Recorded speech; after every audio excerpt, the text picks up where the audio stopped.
Hello people, hi people, my name is Crystal. If you like my videos, please press the like button too, please do subscribe. I'm here in my flat in Rochester. Alexa, what's the time please?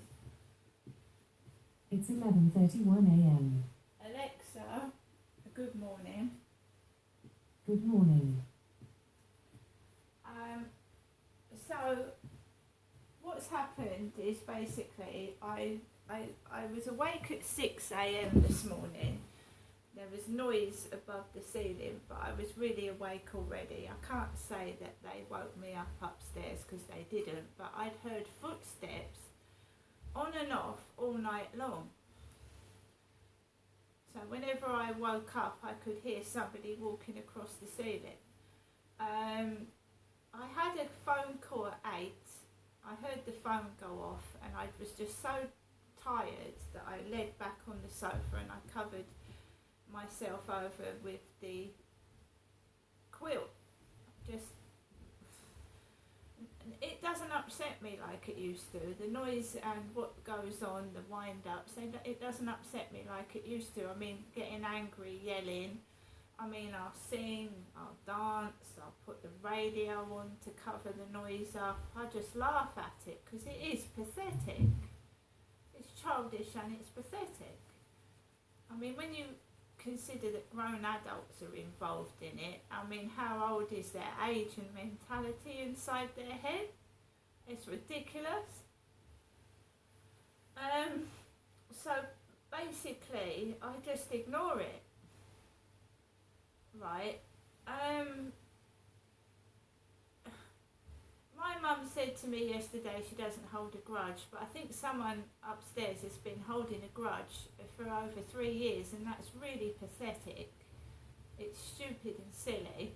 I'm a woman and I have a disability, and when you just say, like, please can you just keep the noise down to, you know, just at least between midnight and 6 in the morning, that's not too much to ask, is it? That's all that was really said.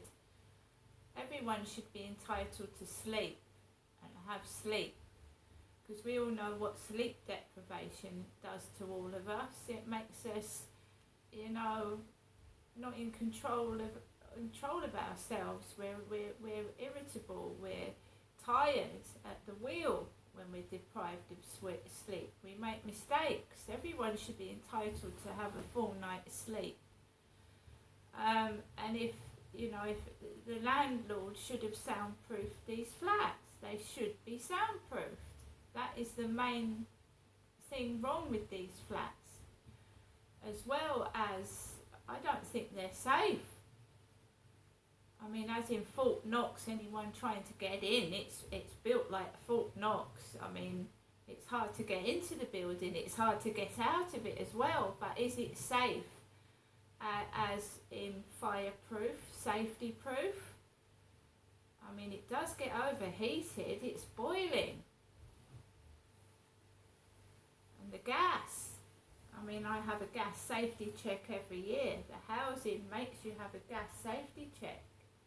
But I don't like gas, it's dangerous. I had all electricity at my previous flat. I don't like gas at all, but I was so desperate to get out of my flat because it was riddled with mice that I took this place. But, you know, it's not soundproof. But then when I come to think about it, the previous flat wasn't soundproof. My mum and dad's house, you could hear the neighbours next door. Is anywhere soundproof? When I go into the doctor's, I can hear someone else's consultation in the next room. When I'm in a hospital cubicle, I can hear people, what the nurses are saying to the patients. Is anything soundproof? I don't think so. Have I got privacy when I go to a doctor's consultation? I don't think so. When I go to the hospital, I don't think so. It's completely against the law what's going on, but I can't do anything about it because they're getting away with it. Snooping and listening into private conversations and phone calls. It must be highly entertaining for them to listen to to my boring conversations to my mother and my son. They're very few and far between now. I mean, it's like a show home, but it's not a show home where people actually come in and have a look at your sofa and your chair and your bathroom and your bedroom. They're listening to what you're saying. And they're watching you sing. And every time I speak, they set the dogs off. Next door sets the dogs off every time I try to speak. It's like a comedy show, but it's not funny, is it, when it's happening to you, when your privacy's been invaded? It's not funny. And considering I can't listen to their phone calls or what they're doing, not that I really want to, the state of some of them, I wouldn't want to listen to their phone calls and conversations. Must be pretty petty and silly. What gives people the right to invade my privacy, to invade my life and my phone calls when I can't return the favour? It's not fair and it's not legal. And when they all get found out, they will go to prison. And they think, oh, I'm sitting here, I'm going to listen to Crystal's conversation, I'm not going to get caught. Oh, but look at Dispatches last night. Look at Dispatches and the comedians and a lot of presenters from the BBC are getting caught out, aren't they? Years after they've done it. Years after they've done it.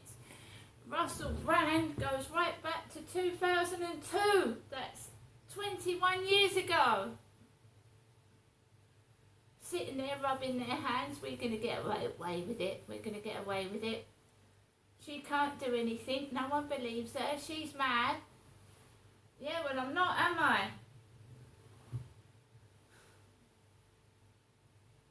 So it's like a show home.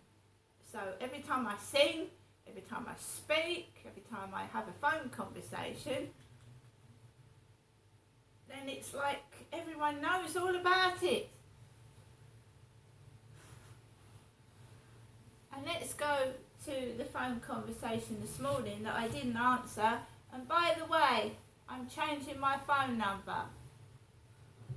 And then you won't be able to speak to me at all, will you?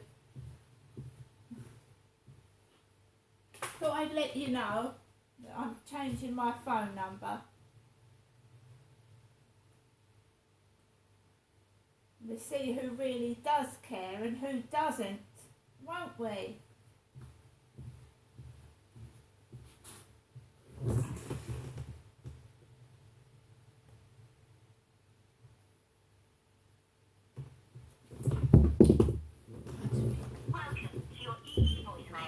You have 2 new messages and 8 saved messages. First new message. Received yesterday at 7:40. Your message will be saved for 7 days. Next new message. Received today at 10:13 a.m. Good morning, Janessa. Wishing you a good day. Thinking of you, Janessa. I'll give you another ring later on. Bye for now, Janessa. Hello. Thinking of you. Okay, bye.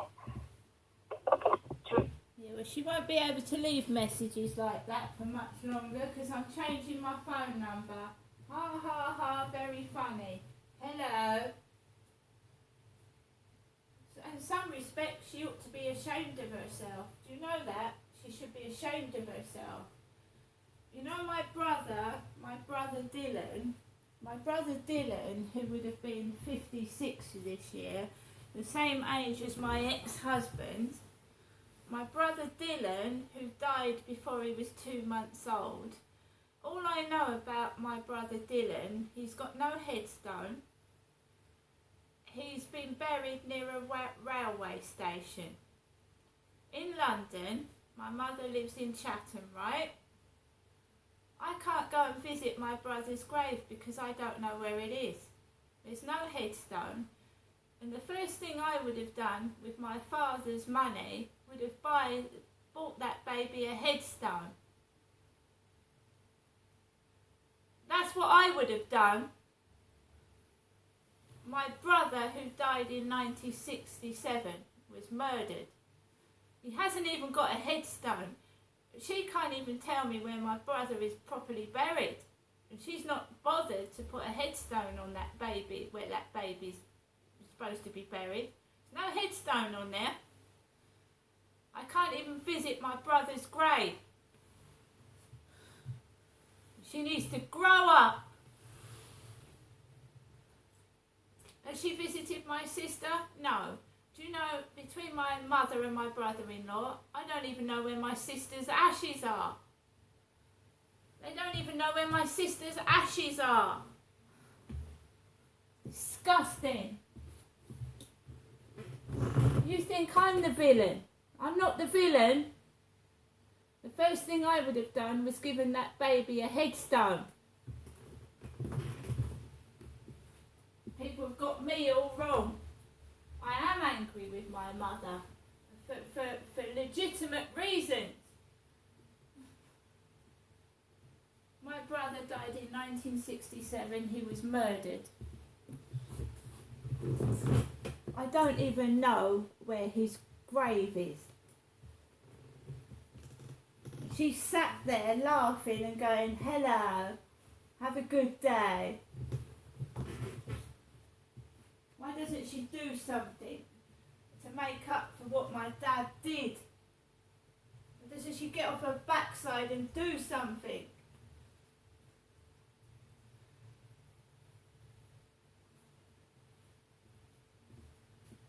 No, she didn't go to my sister's funeral. Do you know why she didn't go? Because she wanted to remember Amanda how she was, in a mobility scooter where she couldn't speak and she didn't have the use of her legs. That's what she told me. She wanted to remember Amanda how she was.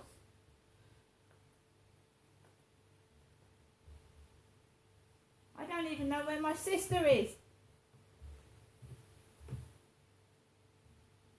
Greedy. As soon as my dad dropped dead, out came that money, didn't it?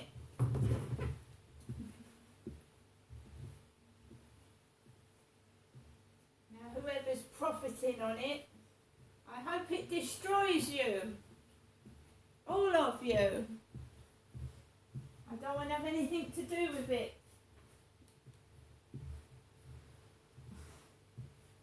I think it's disgusting how greed takes hold of people.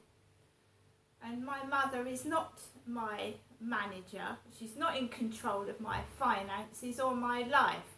And I'm changing my phone number. And see how you like that. Go away from me. Alexa, LBC Radio. LBC London from Global Player.